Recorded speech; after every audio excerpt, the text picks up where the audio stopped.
there's a concept that I don't want to be an icon. I want to be an idea. You know, I want to represent an idea. I want to represent possibilities.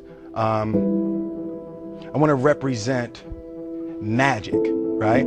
That you're in a universe and 2 + 2 = 4.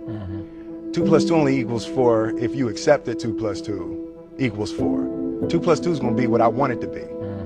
You know, and like there's a redemptive power that making a choice has, you know, rather than feeling like you're at effect to all the things that are happening. Make a choice. Like you just decide what it's going to be, who you're going to be, how you're going to do it. Just decide. And then from that point, the universe is going to get out your way. It's like it's water. It wants to move and go around stuff, you know. So for me, I want to represent possibilities. I want to represent the idea that you really can make what you want. Difference between depression and joy, right? And I think it's purpose. Right? It's like when you wake up in the morning and your life means something to somebody other than you, that you have a purpose. If you don't go do the things that you're going to do, people's lives will suffer. You know, it's always a little bit frustrating to me when people have a negative relationship with failure.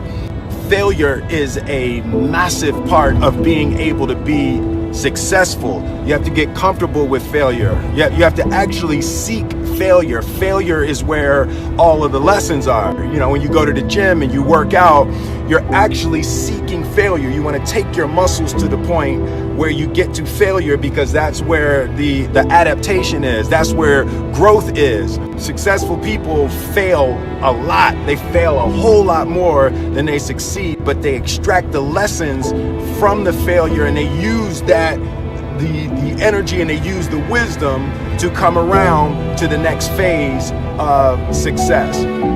You gotta take a shot. You have to live at the edge of your capabilities. You gotta live where you're almost certain you're gonna fail.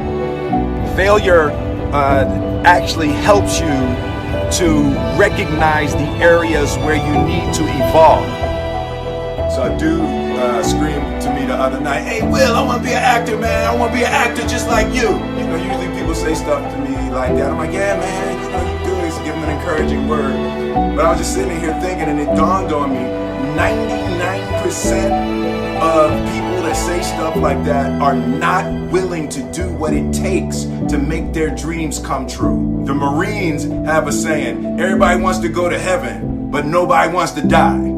And that's just real. At the center of bringing any dream into fruition is self-discipline. You know, something as simple as food and eating. It's not about your body as much as it is about your mind. It's getting command of your mind to be able to choose actions that are in your own best interest.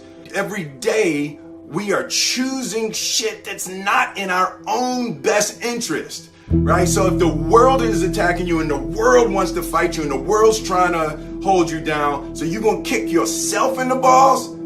So you're going to stop yourself from getting what you dream. Self-discipline is the center of all material success. You cannot win the war against the world if you can't win the war against your own mind. Everybody has dreams. And as much as you want to be able to listen a little bit, because somebody's going to give you a gem, but nobody knows but you.